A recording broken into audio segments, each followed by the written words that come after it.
저희 오늘 함께 볼 하나님의 말씀은 다니엘서 6장입니다. 다니엘서 6장 말씀, 저 전장을 다 같이 볼 텐데 저희 읽는 것은 1절부터 9절까지 저희 함께 읽도록 하겠습니다. 다니엘서 6장 1절부터 9절 말씀입니다. 다 찾으셨으면 저희 한 목소리로 읽도록 하겠습니다. 다리오가 자기의 뜻대로 고관 120명을 세워 전국을 통치하게 하고 또 그들 위에 총리 셋을 두었으니 다니엘이 그 중에 하나이라. 이는 고관들로 총리에게 자기의 직무를 보고하게 하여 왕에게 손해가 없게 하려 함이었더라. 다니엘은 마음이 민첩하여 총리들과 고관들 위에 뛰어나므로 왕이 그를 세워 전국을 다스리게 하고자 한지라. 이에 총리들과 고관들이 국사에 대하여 다니엘을 고발할 근거를 찾고자 하였으나 아무 근거 아무 허물도 찾지 못하였으니 이는 그가 충성되어 아무 그릇됨도 없고 아무 허물도 없음이었더라. 그들이 이르되 이 다니엘은 그 하나님의 율법에서 근거를 찾지 못하면 그를 고발할 수 없으리라 하고, 이에 총리들과 국관들이 모여 왕에게 나아가서 그에게 이렇게 말하되, 다리오 왕이여 만수무강하옵소서. 나라의 모든 총리와 지사와 총독과 법관과 관원이 의논하여 왕에게 한 법률을 세우며 한 금령을 정하실 것을 구하나이다. 왕이여, 그것은 곧 이제부터 30일 동안에 누구든지 왕 외에 어떤 신에게나 사람에게 무엇을 구하면 사라자굴에 던져 넣기로 한 것이니이다.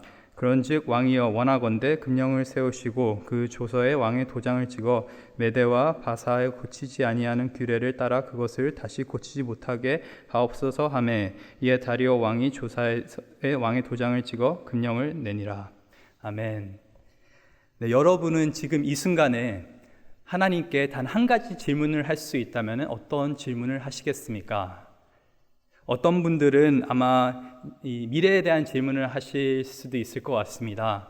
만약에 자녀가 계시다면은 미래의 나의 자녀는 어떤 모습으로 살고 있을지, 아니면은 혹시 지금 싱글이신 청년분들이 계시다고 한다면은 미래의 나의 배우자는 어떤 사람이 될지, 그런 질문을 저희가 던져볼 수가 있을 것 같습니다. 또 어떤 투자에 눈이 뜨신 분들은 이제 이런 질문을 던져볼 수도 있죠. 하나님, 앞으로 대박이 날 주식이 어떤 주식입니까? 이제 과거에 애플, 아마존 그런 주식들, 과거에는 정말 아무것도 아니었는데 이제 오랜 세월을 지나서 지금은 정말 상상할 수 없을 정도로 그 회사들이 성장하지 않았습니까?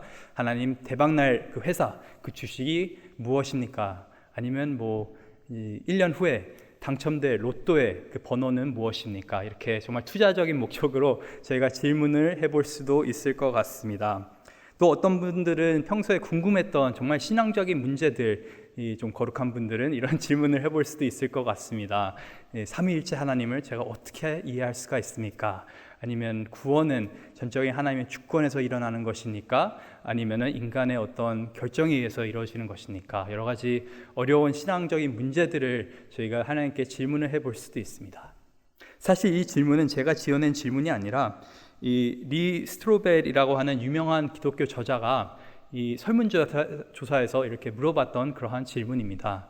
이 리 스트로벨 지금은 목사님이신데, 과거에는 이분이 이제 예일 법대를 졸업하시고 또 법률 쪽의 전문가인 어떤 기자로서 그렇게 활동을 했습니다. 왕성하게 활동하던 그는 또 냉정한 그런 무신론자였습니다. 철저하게 하나님은 없다, 신은 없다라고 주장했던 사람이 어느 날 하나님을 만나게 됩니다.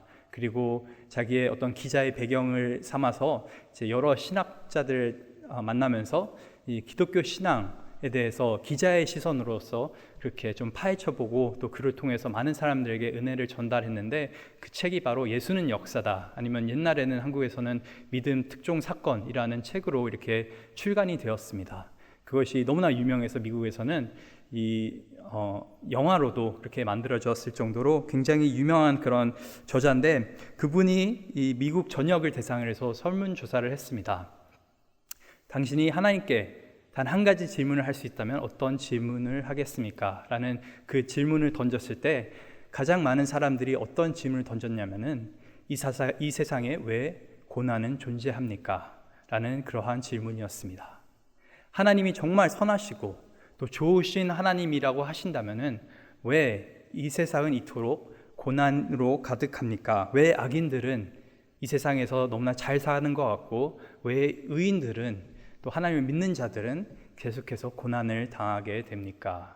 사실 이 고난의 문제에 대해서 저도 또 여러분도 아마 한 번쯤은 실험해 보셨을 것입니다. 성경 안에서는 이 고난과 씨름한 많은 믿음의 사람들의 이야기가 담겨 있는데 그 대표적인 이야기가 아마 이 다니엘의 이야기, 특히 오늘 다니엘서 6장에 나오는 다니엘이 사자굴에 던져지는 그러한 이야기가 아닌가 싶습니다. 그래서 오늘은 믿는 자의 고난에 대한 그런 말씀을 제가 전하길 원합니다. 다니엘은 어려서부터 많은 역경과 고난을 겪었습니다. 다니엘서 1장을 보게 되면은 이 청소년 시기에 10대의 나이에 다니엘은 나라가 망하는 것을 보게 됩니다. 자신의 나라가 다른 나라에 의해 침략을 당하게 되고 자신의 나라가 망하게 되고 또 남의 나라에 이렇게 포로로 끌려와서 온갖 어려움을 당하게 됩니다. 그리고 그 가운데서 이제 바벨론이라는 그 문화의 틀 안에서 그렇게 그는 계속적으로 생활을 하게 되었죠. 그렇게 어린 나이에 많은 고난과 역경을 마주했음에도 불구하고 이 다니엘은 하나님 앞에서 자신의 정체성을 잃지 않고 또 자신의 믿음을 잃지 않고 그렇게 살아갔습니다. 그렇게 이 다니엘서 1장에서 6장까지 오기에 70년이 흘렀습니다.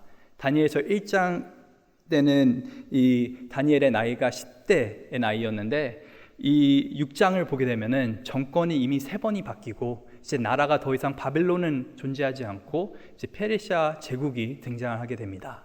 그 새로운 왕 아래 이렇게 있게 되는데 이제 더 이상 10대 소년이 아닌 80대 할아버지인 다니엘을 저희가 이 다니엘서 6장에서 만나게 됩니다. 많은 경우 저희가 어린이 어떤 성경을 보게 되면 이 다니엘이 사자굴에 던져졌을 때 굉장히 이제 젊은 어떤 청년으로 이렇게 등장하게 되는데 사실 성경을 보게 되면은 다니엘은 사자굴에 던져졌을 때 이미 한 80세 정도의 나이가 됐었다는 것을 저희가 알 수가 있습니다.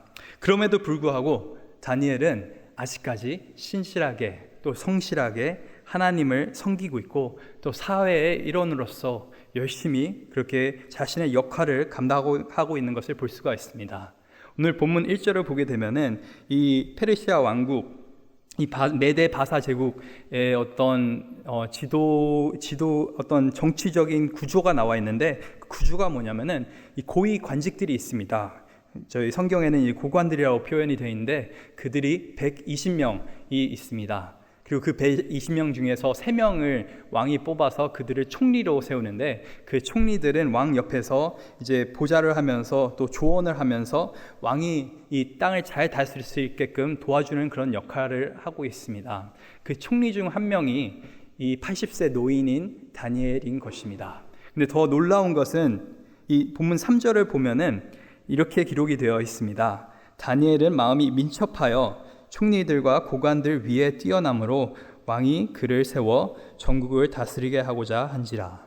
이 당시의 왕이 다리오 왕이라는 사람이었는데 이 왕이 다니엘을 너무나 마음에 들어합니다. 다니엘이 뛰어나고 또 성품도 온화하고 또 일도 잘 처리하니까 얼마나 이 사람을 신뢰하냐면은 이 모든 땅을 다스릴 수 있는 그 통치권, 정말 왕 바로 아래에서 모든 것을 어떻게 보면 운행할 수 있는 그런 통치권을 다니엘에게 주려고 합니다. 그래서 이 소식을 듣자 이 다니엘 주위에 있던 직장 종류들이죠, 이 총리들과 고위 관리들이 이제 들고 일어납니다. 다니엘을 질투하기 시작하는 것이죠. 여기서 저희는 굉장히 인생에 있어서 중요한 교훈을 깨닫게 됩니다. 아무리 세상에 많은 것을 가지고 있다 하더라도 저희가 다른 사람과 우리의 인생을 비교하기 시작하면은 인생은 항상 불행해지기 마련입니다. 생각해 보면은 이 고위 관리자들, 이 넓은 이 바사 제국의 120명이라는 그 고위 관리 중 한 명인데, 아니면은 3명의 총리 중 한 명인데, 이들은 참 많은 것을 가지고 있습니다. 권력도 가지고 있고, 돈도 가지고 있고, 영향력도 가지고 있고, 명예도 가지고 있고, 다른 사람들에게는 없는 정말 많은 것들, 세상적으로 봤을 때는 굉장히 성공한 그런 사람들이었습니다. 그런데 그 사람들이 왜 지금 행복하지 않습니까? 그들이 왜 자신의 삶에 만족하고 있지 않습니까? 그들이 삶 가운데 부족해서 그렇습니까? 그렇지 않습니다. 그들은 삶 가운데 정말 넘치는 것들이 있음에도 불구하고 그들의 인생을 다른 사람의 인생과 비교하기 시작했기 때문에 그들은 불행해지기 시작했습니다. 저희 믿음 생활할 때도 동일한 일들이 벌어집니다. 사실 하나님께서는 각 사람에게 물론 다른 양의 달란트를 주시고 또 다른 양의 어떤 물질적인 축복들 또 뭐 자녀의 축복도 그렇고 여러 가지 축복들을 다른 형태로 다른 사람에게 주십니다. 그런데 분명한 것은 각 사람에게 하나님께서는 넘치는 축복을 주십니다. 다른 사람과 다른 모습으로 다른 형태로 또 다른 양으로 하나님께서 축복을 주실 수는 있지만은 분명한 것은 각 사람에게 하나님은 충분한 은혜를, 충분한 축복을 허락하십니다. 그런데 우리가 서로와 인생을 비교할 때, 다른 사람의 것을 우리가 시기하고 질투할 때 우리는 하나님께서 우리에게 주신 축복을 보지 못하고 우리 삶 가운데 불만족하게 되는 것입니다. 그 비교와 질투에 사로잡혀서 우리 가운데 허락하신 하나님의 그 놀라운 축복들을 보지 못하고 정말 불행하게 살 수밖에 없는 것이죠. 그런 인생을 이 지도자들이 지금 살고 있는 것입니다. 이 총리들이, 이 고관들이 참 많은 것을 갖고 있음에도 불구하고 이제 다니엘이 질투나서 참 이제 다니엘의 뒤를 캐기 시작합니다. 뭐 털어서 먼지 안 나는 사람 있겠나 하면서 온갖 이제 뒤를 캐면서 과거에 뭐 세금 보고한 것도 뒤져보고 일한 경력도 뒤져보고 어떤 정치적인 발언한 것들도 한번 뒤져보고 여러 가지 뒷조사를 막 합니다. 보통 저희가 청문회를 하게 되면은 많은 정치인들이 정말 열심히 그런 조사들을 하게 되는 걸 저희가 볼 수가 있는데, 놀라운 것은 오늘 본문에서 말하는 것이 이 다니엘은 아무런 흠도 아무런 허물도 이들이 찾지 못했다고 오늘 본문 4절은 기록하고 있습니다. 그가 충성되어 아무 그릇됨도 없고 아무 허물도 없음이더라. 이 아무 그릇됨도 없고 허물도 없다는 이 표현은 이 다니엘이라는 사람은 자신에게 맡겨진 일은 모두 다 성실히 수행했고 또 자신이 하면 안 되는 일들은 하지 않았다라는 그런 표현인 것입니다. 성도 여러분, 저희가 사회생활을 하려고 한다면 신앙인으로서 저희는 다니엘과 같이 사회생활을 해야 되는 것입니다. 다니엘은 그냥 나는 신앙인이니까 사회생활 안 할 거야 라고 하면서 이렇게 외딴 섬에서 살았던 사람이 아닙니다. 분명히 이 사람은 하나님을 사랑했고 또 하나님께 순종하는 사람이었지만은 또 사회 가운데서는 철저하게 자기에게 맡겨진 그런 사명을 다 감당했던 사람이었습니다. 저희가 보통 털어서 먼지 안 나는 사람 있나? 뭐 뒤가 깨끗한 사람이 있나? 라는 말을 하는데 하나님을 섬기는 사람이라고 한다면은 사실 털어서 먼지가 나면 안 됩니다. 세상과는 구별되게 우리는 살아야 되는 것이니까. 그 이유가 뭡니까? 우리는 우리의 이름을 걸고 사는 것이 아니라 하나님의 이름을 걸고 사는 사람들이기 때문에 그렇습니다. 그리스도인은 그리스도의 흔적을 지니고 사는 사람들입니다. 우리의 이름 걸고 살면 뭐 대충 살아도 되죠. 대충 뭐 법을 어기면서 가끔 우리 편한 대로 편리한 대로 살아도 됩니다. 그런데 만약에 우리가 그리스도인이라는 것을 밝히고 또 우리가 하나님의 자녀라고 우리가 선포한다고 한다면 이 세상 가운데서는 우리는 하나님의 이름을 걸고 생활을 하는 것입니다. 그렇기 때문에 사회생활 할 때는 저희는 정말 최선을 다해서 충성되게 허물 없이 정직하게 신실하게 맡겨진 사명을 잘 감당해야 되는 것입니다. 교회 안에서는 물론이고 우리가 직장이든 가정에서든 또 이런 인간관계에서든 어떤 사회생활을 하든 저희는 신앙인으로서 거룩한 삶을 살아야 되는 것입니다. 이 골로새서 3장에서도 사도 바울이 이렇게 고백을 하죠. 모든 일을 주께 하듯이 하라.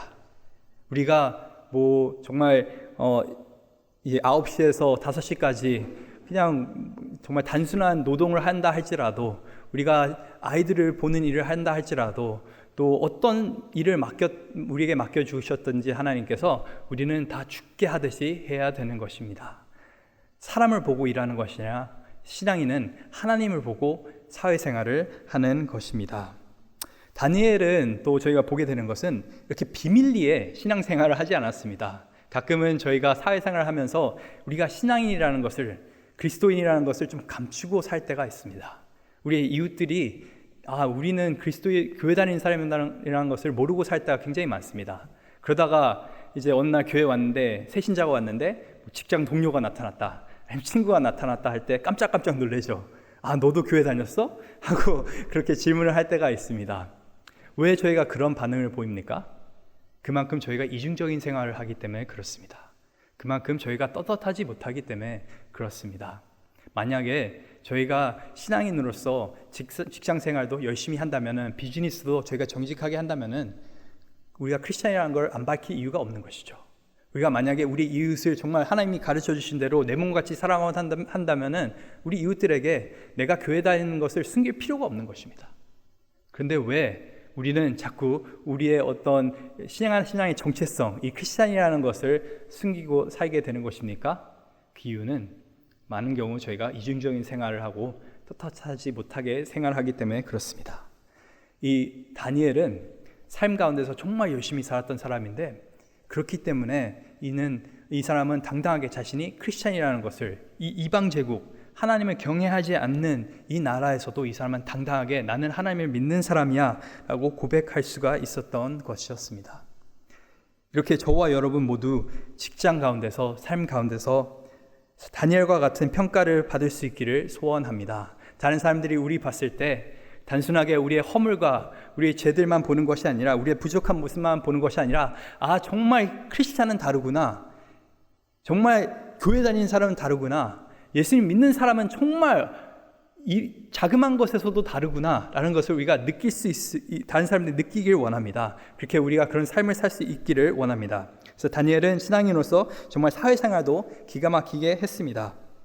그래서 이제 총리들과 고관들이 회의를 하기 시작하죠. 도저히 이 다니엘을 이 공경에 빠뜨리려고 한다면 우리가 법적으로는 아무런 일을 할 수가 없다. 그래서 어떤 일을 벌입니까? 이들이 왕에게 찾아가서 이 말을 합니다. 본문 저희 6절을 한번 살펴보기 원합니다. 이에 총리들과 고관들이 모여 왕에게 나아가서 그에게 말하되 다리오 왕이여 만수무강하옵소서. 이제 어떻게 보면은 굉장히 왕을 띄워주는 거죠. 그러면서 7절에 말합니다. 나라와 모든 총리와 지사와 총독과 법관과 관원이 의논하고 왕에게 한 법률을 세우며 한 금령을 정하실 것을 구하나이다. 왕이여 그것은 곧 이제부터 30일 동안에 누구든지 왕 외에 어떤 신에게나 사람에게 무엇을 구하면 사자굴에 던져 넣기로 한 것이니이다. 사실 이 본문을 살펴보면은 이 다리오 왕은 다니엘을 굉장히 신뢰하고 또 사랑합니다. 그 또 이제 신하들이 잘 알고 있었겠죠. 그래서 왕에게 다가오면서 왕을 굉장히 띄워줍니다. 정말 다리오 왕 만수무강하옵소서. 그러면서 말을 합니다. 이 나라의 모든 사람들이, 모든 신하들이 우리가 모여서 이렇게 회의를 했습니다. 회의한 결과 새로운 우리가 특례법을 만들기 원하는데, 그 법이 뭐냐면 앞으로 30일 동안 그 아무도 왕 외에는 다른 사람에게 기도할 수가 없는 그런 법을 우리가 만들길 원합니다. 그리고 이 법을 어길 시에는 이 사람을 사자굴에 던지길 원하고, 또 이 법이 너무나 중요하기 때문에 왕의 도장을 찍어 주십시오. 그 도장의 의미가 뭐냐면은 왕이 도장을 찍은 것은 왕도 나중에 번복할 수 없다라는 그런 의미가 있습니다. 그래서 어떻게 보면 굉장히 비열하게 이런 꼼수를 써가면서 이 다니엘을 잡아 넣으려고 하는 것이죠. 그런데 다니엘의 반응을 저희가 한번 살펴보기 원합니다. 이런 어려운 가운데서 이제 사회생활 안에서 직장 동료들이 사실은 자기를 배반하는 거 아닙니까? 이런 어려움을 겪고 있는데 10절에 다니엘의 반응을 한번 저희가 보기 원합니다.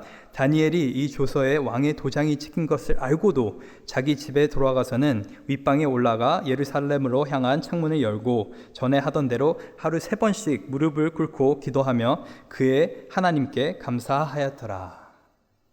참 놀라운 말씀인 것 같습니다. 사실 제가 다니엘이라고 한다 하면은 저는 바로 왕한테 갔을 것입니다. 아니, 내가 왕과 친분이 있는데, 왕이 나를 신뢰하는데, 왕이 나를 너무나 신임해가지고 통치권을 나에게 주려고 하는데, 다니엘이 왕에게 가면은 다니엘의 말을 듣겠습니까? 아니면 이 신하들의 말을 듣겠습니까? 다니엘은 충분히 왕한테 가서 자기의 상황을 말하고, 또 왕이 수를 써서라도 다니엘을 구제할 수 있었을 것입니다. 또 아니면은 다니엘은 또 이제 네거티브 공략으로 갔을 수도 있었습니다. 이제 너희 고위 관리자들, 너희 이 총리들, 이 신하들, 너희는 뭐 먼지가 없냐? 내가 털면 다 털 수 있지 하고 완전 네거티브 전략으로 사방에 뭐 악플을 달면서 소문을 냈을 수도 있었을 것입니다. 아니면 또 30일 동안 조용하게 사는 방법도 있습니다.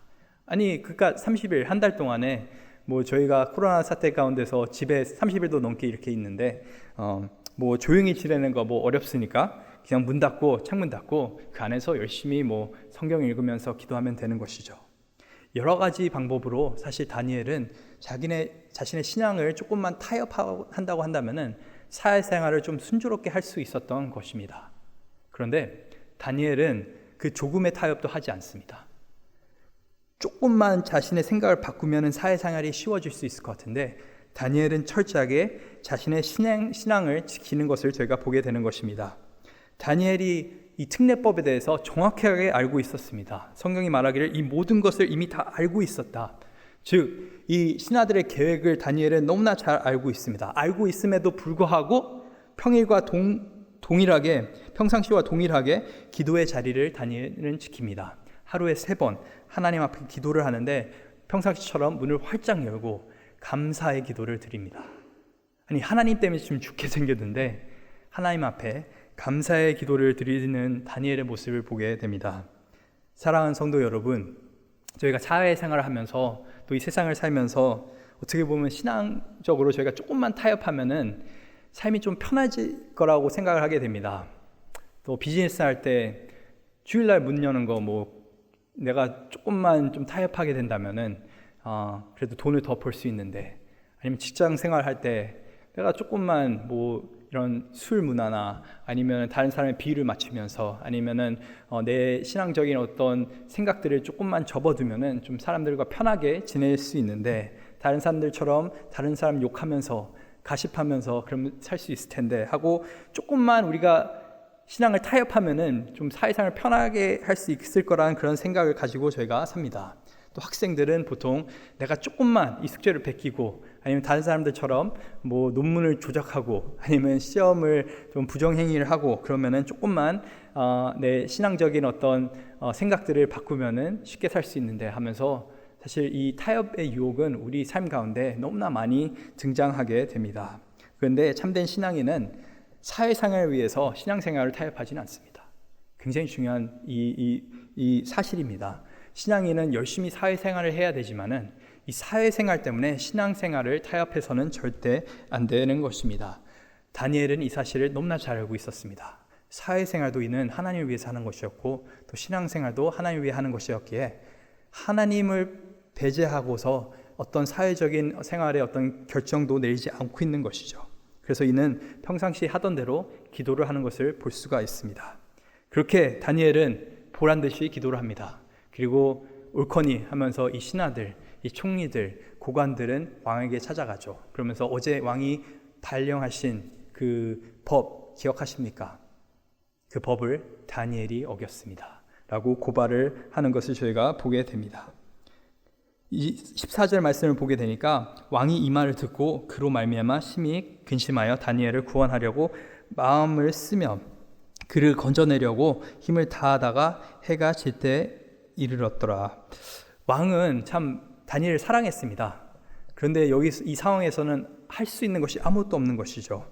아무리 고심을 해도 아무리 생각을 해도 정말 어떤 방법을 구하려고 해도 왕이 할 수 있는 것은 아무것도 없습니다. 왜냐하면 왕의 도장을 찍었기 때문에 자신의 결정을 번복할 수가 없는 것이죠. 여기서 보게 되는 것은 아무리 좋은 백이 있다 하더라도 가끔은 그 백이 우리를 도와주지 못할 때가 많습니다. 우리가 사람만 의존하고 살다 보면은 반드시 그 인간관계에 정말 필요할 때는 그 사람이 우리를 실망시키는 경우가 너무나 많고 어떻게 보면 우리를 도와주지 못하는 경우가 너무나 많습니다. 그래서 어쩔 수 없이 이 왕은 법을 집행합니다.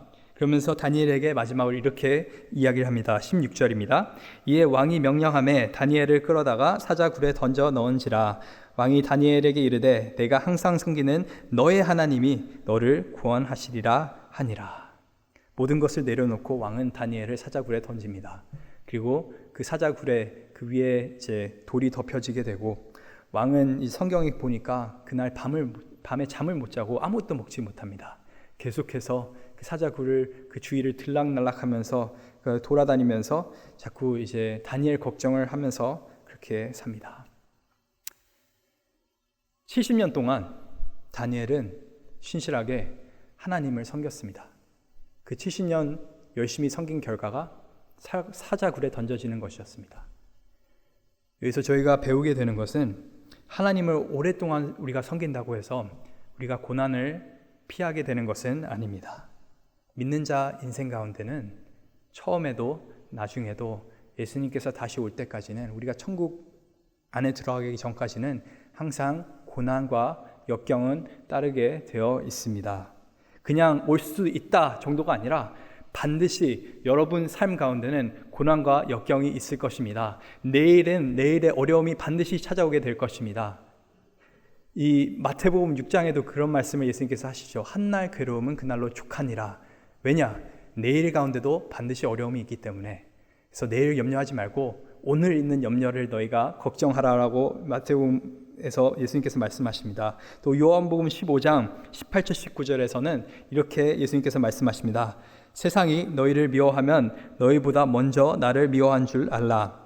너희가 세상에 속하였으면 세상이 자기의 것을 사랑할 것이나 너희는 세상에 속한 자가 아니요 도리어 내가 너희를 세상에서 택하였기 때문에 세상이 너희를 미워하니라.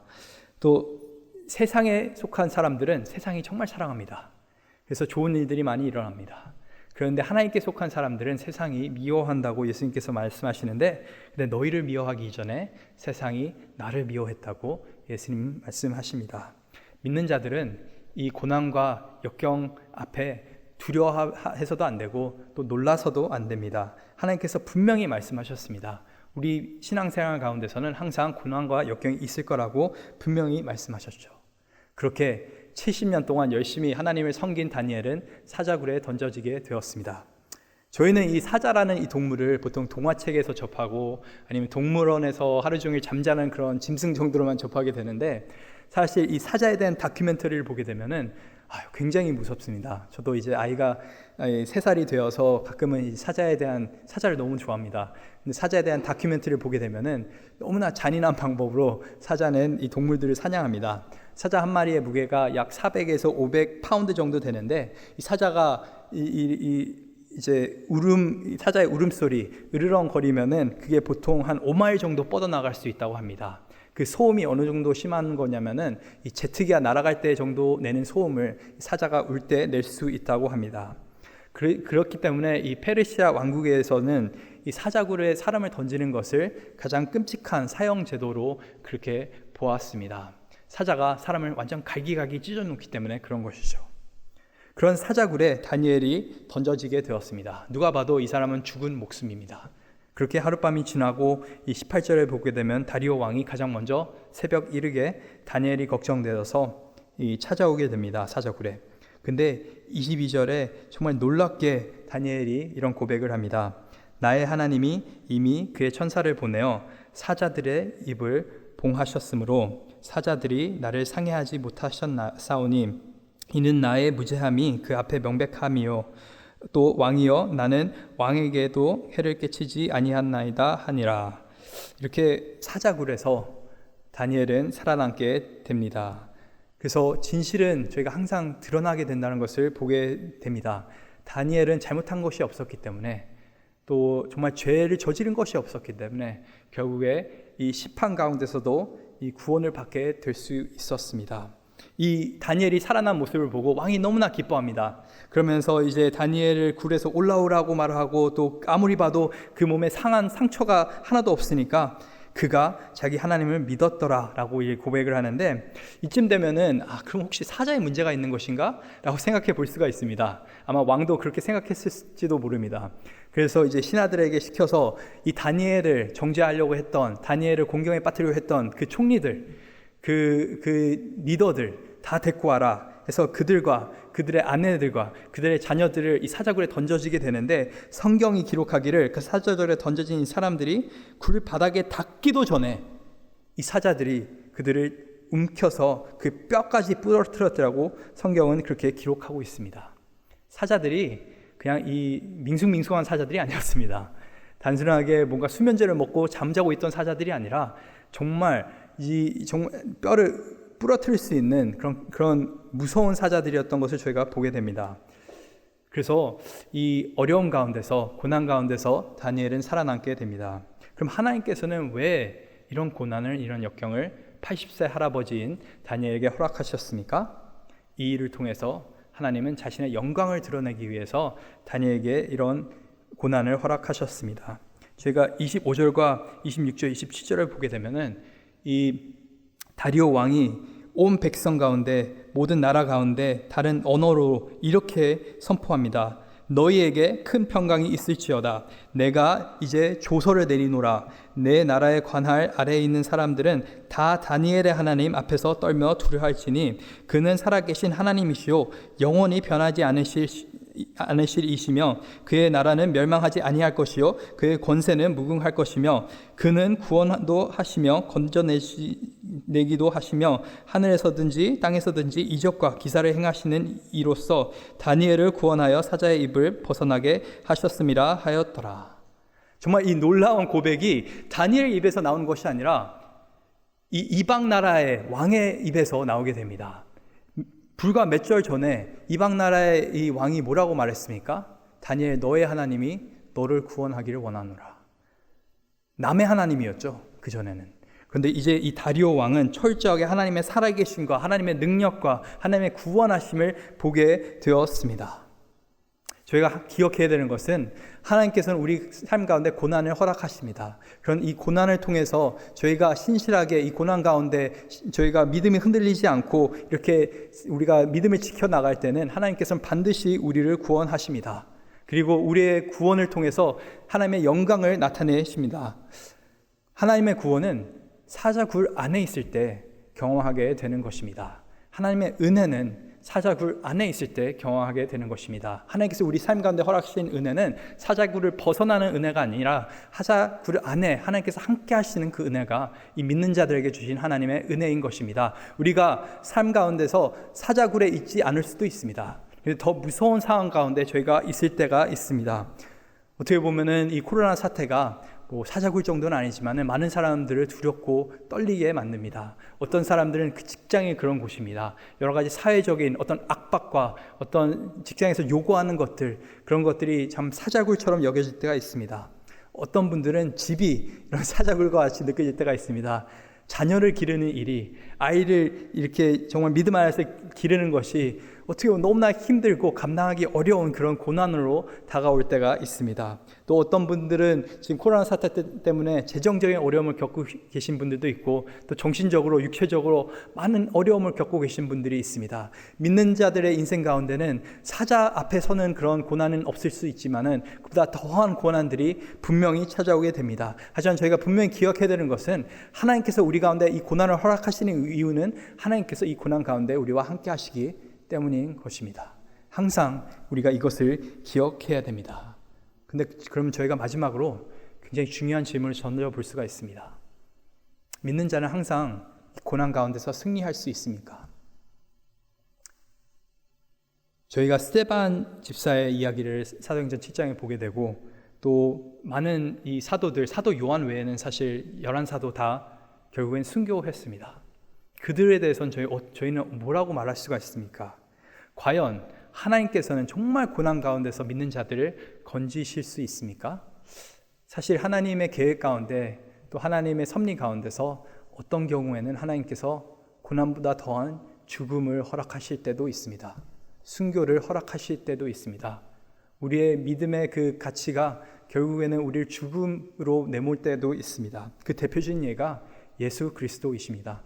예수 그리스도 정말 철저하게 하나님 아버지께 순종하는 가운데서 정말 죽기까지 복종했습니다. 그래서 자신의 목숨을 십자가에서 내려놓으셨을 때 하나님의 영광은 온 세상에 알려지게 되었습니다.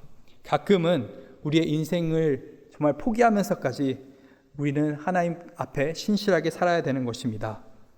그렇다면 우리는 왜 죽음 앞에서도 이렇게 믿음을 지키면서 살아가야 되는 것입니다. 되는 것입니까? 그 이유가 22절에 나와 있습니다. 이 다니엘의 고백을 저희가 다시 한번 유심히 살펴보길 원합니다. 나의 하나님이 이미 그의 천사를 보내어 사자들의 입을 봉하셨으므로 사자들이 나를 상해하지 못하였사오니 이는 나의 무죄함이 그 앞에 명백함이요 또 왕이여 나는 왕에게도 해를 끼치지 아니하였나이다 하니라. 다니엘이 고백하는 것은 왕 앞에서, 이 신하들 앞에서, 만민 앞에서 내가 무죄함이 드러났다는 것이 아니라 그의 앞에서, 하나님 앞에서, 하나님의 사자 앞에서 나의 명백함이 드러났습니다라고 다니엘은 고백합니다. 이것이 무슨 고백입니까? 다니엘 말하는 것은 결국에 나를 심판하시는 이는 하나님이십니다. 그것이 다니엘이라는 이름의 뜻입니다. 하나님이 나의 심판자 되신다. 그것이 다니엘이라는 그 이름의 뜻입니다. 저희는 언젠가는 이 하나님의 심판대 앞에 서게 될 것입니다. 그리고 요한계시록 5장을 보게 되면은 예수 그리스도는 유다의 사자요, 또 디모데후서 4장 1절을 보게 되면은 하나님 앞에서 살아있는 자와 죽은 자가 심판을 받게 될 것인데, 이 심판한 이가 예수 그리스도다라고 성경은 기록하고 있습니다. 저와 여러분은 어떻게 보면 이 세상 가운데서 사자 앞에 던져지지 않을 수도 있습니다. 근데 우리는 반드시 유다의 사자 앞에 하나님의 심판을 받게 될 것입니다. 그 상황 가운데서 우리가 어떻게 살아남을 수 있습니까? 우리는 하나님이 보시기에 무죄해야 되는데, 이것은 우리의 행위로 될 수가 있는 것이 아닙니다. 우리가 아무리 열심히 인생을 살고 또 정직하게 살고 또 열심히 삶 가운데서 노력한다 할지라도 우리는 우리의 죄됨이 있기 때문에, 죄된 속성이 있고, 우리는 정말 그 어떤 죄된 세상 가운데 살고 있기 때문에 하나님 앞에 무죄함으로 살 수가 없는 것입니다. 그런데 이 복된 소식은 뭐냐면은 빌립보서 1장 21절을 보게 되니까 사도 바울이 이렇게 기록합니다. 전에 악한 행실로 멀리 떠나 마음으로 원수가 되었던 너희를 이제는 그의 육체의 죽음으로 말미암아 화목하게 하사 너희를 거룩하고 흠없고 책망할 것이 없는 자로 그 앞에 세우고자 하셨으니 하면서 이 사도 바울이 고백합니다. 우리가 과거에는 하나님께 원수된 존재였지만 예수 그리스도의 그 육체로 인해서, 그 죽음으로 인해서 결국 우리는 하나님의 심판대 앞에 거룩하고 흠없고 책망받지 않는 그런 모습으로 설 수가 있는 것입니다. 하나님의 이 은혜, 십자가의 은혜를 경험한 사람들은 결국 하나님의 심판대 앞에서 담대하게 설 수가 있는 것이고, 또 그 은혜가 없는 자들에게는 하나님의 참 비참하지만은 또 어떻게 보면 너무나 무서운 그 심판이 기다리고 있는 것입니다. 이 신하들의 가족들이 다 던져졌던 것처럼 어떻게 보면 우리는 이 믿음을 지키면서 살지 못했을 때, 예수 그리스도의 그 십자가의 보혈 없이 우리가 살아갈 때는 하나님의 심판대 앞에 철저하게 우리는 심판받게 될 것입니다. 하지만 믿는 자로서는 우리에게 소망이 있는 것이죠. 그렇기 때문에 우리는 항상 하나님 보시기에 부끄럽지 않는 삶을 살아야 되는 것입니다. 사실 오늘 본문을 한 줄로 하자고 한다면은 하나님 앞에서 부끄러운 삶을 살지 말자라는 것입니다. 사실 지난 화요일 날 저희가 사역자들끼리 줌상에서 이렇게 예배를 드렸습니다. 그러면서 이제 담임 목사님과 또 사모님께서 격려의 말씀들 또 해주셨는데, 여러 좋은 말씀들이 있으셨는데 저는 굉장히 기억에 남는 것이 이 사모님께서, 담임 목사님 사모님께서 하신 말씀이 굉장히 기억에 남습니다. 저희가 이번에 20주년인데 저 20년 동안 이렇게 사역을 하시면서 저희가 이 지역의 가장 큰 교회도 아니고 또 다른 지역에도 좋은 교회들 많은데 적어도 하나님 앞에 부끄러운 교회는 아니다 라고 그렇게 말씀하시더라고요. 그래서 그게 참 저는 마음에 와 닿았습니다. 우리가 인생 가운데서 물론 다니엘처럼 이렇게 세상적으로 성공 안 할 수도 있습니다. 또 우리의 삶 가운데 주어진 하나님의 역할이 다니엘의 역할과는 조금 다를 수 있습니다. 그런데 우리의 삶의 그 역할이 무엇이든 저희는 하나님 보시기에 부끄럽지 않게만 산다면은 신앙인으로서 거룩하게 살 수 있습니다. 다니엘은 하나님 보시기에 부끄러운 삶을 살지 않기 위해서 이런 여러 사람들의 질투와 또 시기 가운데서도 자신의 신앙을 지켰습니다. 정말 타협할 수 있는 그런 여러 가지 순간들이 왔음에도 불구하고 자신의 신앙을 지켰습니다. 사자굴에 던져졌음에도 불구하고 정말 두려워하지 않고 담대하게 그 시간을 보냈습니다. 어떻게 그렇게 했습니까? 다니엘은 항상 기억했던 것이 결국에 내 인생은 다른 사람이 아닌 하나님께서 평가하신다. 그렇기 때문에 하나님 앞에서 부끄러운 삶을 살지 말자 하면서 고백하면서 사실은 70년 동안 살아온 것입니다. 저와 여러분도 앞으로 인생 가운데 많은 코로나보다 더한 많은 역경들이 있을 것입니다. 근데 저희가 항상 기억해야 되는 것은 하나님 앞에서 부끄러운 삶을 살지 않는 거룩한 하나님의 백성 되길 간절히 소망합니다. 기도하시겠습니다.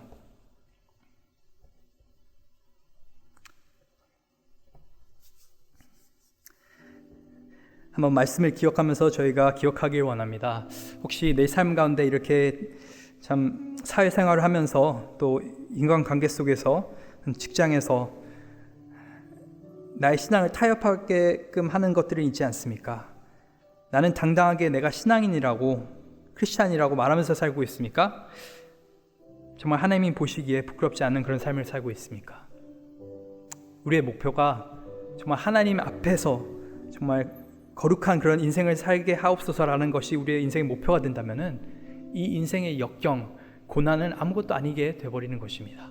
정말 이 한 가지 소망, 우리의 소망이 있다면 정말 하나님이 보시기에 거룩한 삶 살 수 있게 하여 주시옵소서. 정말 하나님 앞에 하나님께서 나를 구원하여 주셨으니 예수 그리스도의 그 보혈의 공로로서 나를 정말 죄 가운데서 건져내셨으니 정말 하나님이 보시기에 부럽지 않은 삶 살 수 있게 하여 주시옵소서. 세상 가운데서 당당하게 내가 크리스찬이라고 예수님을 따르는 자라고 고백하면서 살 수 있게 하여 주시옵소서. 물론 어려움과 힘든 상황이 있을 수 있지만은 그 가운데서도 하나님의 은혜 잊지 않고 살아가게 하여 주시옵소서. 저희 함께 한 목소리로 주님의 이름 3번 부르시면서 한 목소리로 기도하도록 하겠습니다. 주여, 주여, 주여. 하나님 감사드립니다. 저희 함께 또 저희 주기도문으로 오늘 예배 마치도록 하겠습니다. 하늘에 계신 우리 아버지, 이름이 거기 받으시며 여기시오며 나라의 마음이시며 뜻이 하늘에서 이루어진 것 같이 땅에서도 이루어지리라. 오늘날 우리에게 이러한 양식을 주옵시고 우리가 우리의 죄인자를 사하여 준 것 같이 우리 죄를 사하여 주옵시고 우리 심에 들게 하지 마옵시고 다만 아에서 구하옵소서. 대개 나라와 권세와 영광이 아버지께 영원히 싸움나이다. 아멘.